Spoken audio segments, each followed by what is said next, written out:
Welcome back to TYT Sports, everybody. UFC 207, right around the corner. A Friday evening tilt between Ronda Rousey and Amanda Nunes.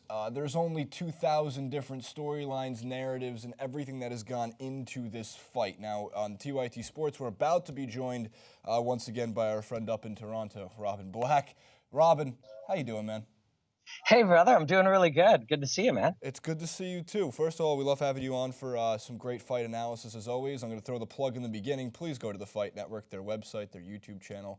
Watch a bunch of Robin's coverage. It's fantastic, as always. I watch it. It's where I get a lot of my news when it comes to the fight game as it is. Now, Ronda Rousey and Amanda Nunes. This is one that we've talked about, at least on TYT Sports, in terms of the narrative that's gone to it. The fact that Nunes is not getting promotion and she's the champion, and Ronda Rousey, the long-awaited return, finally happening right before the new year. We talked recently about how Ronda Rousey will have to be convincing to probably get her immense amount of fans back, but what I'm curious from your end, Robin, between these two fighters, do you have an expectation for Ronda Rousey in this fight, or do you think this is actually similar to the Jose Aldo that we don't know would show up against Frankie Edgar, the new school, old school? Yeah, there's a lot of unknown, and that's what makes it interesting. A lot of the time, we do market fights based on storylines, market fights. Oh my God, Ronda's not talking to the media, all that kind of stuff. But the fight itself is often more interesting when you don't know what'll happen, and we often do know what will happen. We know, how a particular fighter looks against a particular kind of fighter, and we have certain expectations. This one, what's cool about it is we don't know. There's a couple of elements that I find interesting from a tactical and a fight standpoint. One of them is, if we had never seen that Holly Holm fight, if we just took Amanda Nunes and we put her in play after we saw Ronda take out Alex Davis, throw her through the air when she was already unconscious, after we saw her submit Kat Zingano, after we saw her take out Sarah McMahon, an Olympic silver medalist, all in the first round, all effortlessly, run through them, destroy them. We take the Holly Holm fight out of our minds, and we would think Nunes has no shot. Right. You know what I mean? Yeah, we would think that this is just another fighter. Here's what's so interesting about it. Fight fans have and I say fans, and I don't mean to criticize fans in that way. However, fight fans have short memories, and we know that from not to go back to the Aldo McGregor, but from such. The case study is deep, if we must. Now, Ronda Rousey at one point, as you have mentioned, was one of, if not the most dominant fighter in the game. So when I look at this, though, and here's what drives me mad, right? It's still the fact that Nunes is somebody who convincingly took the belt. In terms of a fighter who also, in terms of a division where the belt has so much changed its location and its holder for time and time again. Now, in Rousey's case, it's just a matter of, here's what I found even more interesting, is they released footage of her doing some boxing workouts, and they released footage of her doing an open workout, and people were really quick to criticize, say, oh, she looks slow. We have 35 seconds of tape and we're claiming it. Yeah. What I think is what makes part of this sport so great, and I think you agree with this just because I've watched your coverage on it as well, besides it being artistic in many different ways, it is beyond unpredictable. And on any given day, anything could happen. Yeah, I mean, that is part of the appeal. And if we take just that Holly Holm fight, that was unpredictable to many people, unless you looked at the technical differences between them. And Ronda Rousey was a year plus ago when we saw her fight last, and in her fights leading up to that, hyper aggressive. So she needed to close the distance on you. Think of a running back instead of a wide receiver. She needed to drive in, get a hold of you. And once she did, her ability with the clinch to throw you through the air, using her judo background, armbar, you beat you up. It was all built on the idea that she would close the distance and get to you. Holly Holm changed that. Holly Holm made it so that as you moved towards Holly Holm, she moved away. So you can't just move towards a stable, stationary. If you move 2 feet towards somebody and they move 2 feet away, they maintain the gap between you. So Holly Holm did that, beat up Ronda, knocked her out. Now, what that did was show that there was a way to beat this woman based on her strengths. The issue here for me is that Amanda Nunes does not, or did not a year ago when she saw this, have those skills. She didn't have the complex spider web of skills and attributes that it requires to implement that game plan. So since there, she has seen what apparently, and her coaches have seen, what is apparently the way to beat Ronda. And so now in that 14 months or whatever, she's had to have built that game to a high enough caliber to also do it. But while building it, Ronda has also built her ability to prevent that from happening. So number one, Amanda Nunes has to have developed the same skills that Holly used to beat Ronda. And number two, Ronda, she has to have done it at a higher caliber than Ronda has developed the skills to overcome that. And then the third variable here is Ronda's mental state. Yeah. You know, there's a lot of evidence to say that this loss and the subsequent, you know, whether it's the reaction of the audience or the media or the world may have affected her. If it has, you know, it's hard to go out and fight in front of 1 million plus people if you're not psychologically at your best.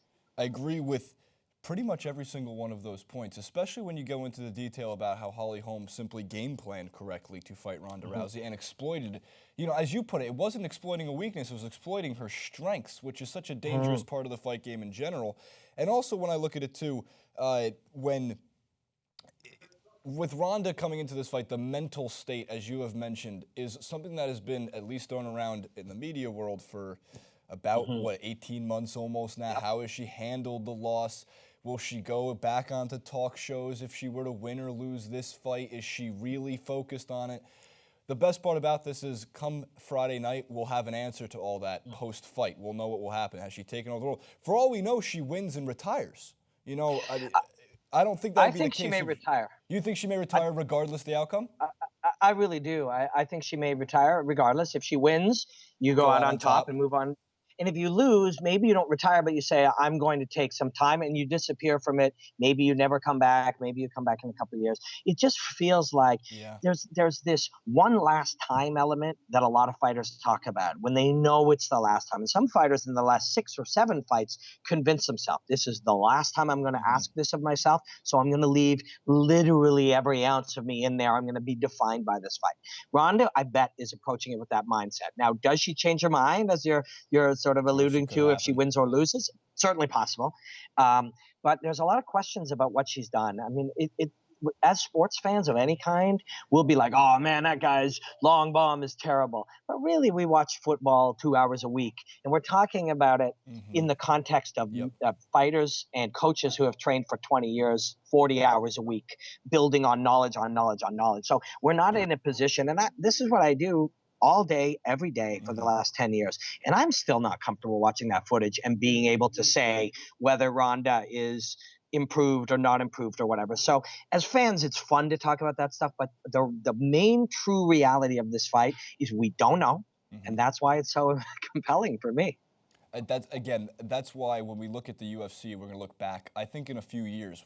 2016 may have been a rough year all around in many other aspects, but for the UFC, it's been one of the best years they've had on record, and I think we will look back, even with this fight closing it out. And that doesn't try to sell short the fact that, and I guess we'll talk about this for just 2 seconds before we move on to the next clip, the bantamweight division of the UFC is about to get shaken up a little bit just because 2 big names, 2 of the most exciting fighters in the sport in TJ Dillashaw and Dominick Cruz are on the card, which once again proves why the UFC is such a great product, why you're getting more than just Rousey versus Nunes. You're getting top to bottom. They had Verdum versus Velasquez taken off the card, and it didn't even necessarily hurt the full product, even though that was a fight I think we were all looking forward to. It's very true. I mean, and they're not all big names. With just UFC 206 in Toronto, didn't have big names, but man, it was a brilliant card. I thought that was one of the cards of the year. Yeah. I mean, it's been that kind of year. Fighting is at that stage now where we understand it. It is evolving exponentially. I mean, Dominick Cruz and TJ Dillashaw are perfect examples of that. They do things that didn't exist in Bruce Lee's time of defining how fighting works. They do things that didn't exist 5 years ago in fighting. Dominick Cruz is the best fighter in the world. I mean, Demetrius Johnson, good argument for that as well. But Dominick Cruz, you know, basically, there's so many things that he's doing. And when you see analysis of Dominick Cruz, you can analyze one aspect. but he's got 20 or 30 things that he's doing once at one time, and he's doing things to you to get a response, and then he runs a sorting algorithm in his mind, almost like when you send a package UPS, it goes through a sorting algorithm to get where it's going. His brain works that way. It's crazy. And what he tries to do is make all these little micro battles for you to work out, and some of them aren't even real. They're just there. So you end up like those acrobats, those Chinese acrobats who have all these sticks and they're spinning all these different plates, and you're trying to keep them all spinning, and he's just playing with you. Garbrandt, the goal will be to keep it very simple. And the way a car's headlights spread out like that, he wants to move in such a way that he keeps Dom in the headlights. Then it's a simpler guess. If Dom is moving to his left and you can catch him with your right, I may be reversed in this video, or he's moving this way and you catch him that way. You simplify by keeping him in your headlights and keeping your headlights on him. That's simplification, but it's very hard to do because Dom understands that. If Cody Garbrandt's going to win the fight, it'll be in the first round and a half. It'll be by knockout or by hurting him so bad he can choke him, but it's fairly unlikely. And Dominic has also added mind games, and added manipulation in the media in ways that actually he's weaponized words. So it's going to be tough to beat Dominic Cruz, but it's going to be beautiful to watch. Interestingly enough, that was what I was going to touch on, because I've never stepped into an octagon, so I can never tell anybody or sit here or pretend to sit here and say, I know what it's like to be in that situation. However, what I'm curious from your end is, as physical as this sport is, do you think the sport is more mental than it is physical?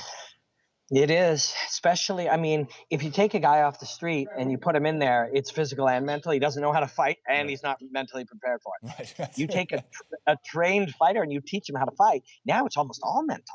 It's mental in preparation. It's mental in driving yourself to work hard. It's mental in making weight. It's mental in winning every situation as you fatigue.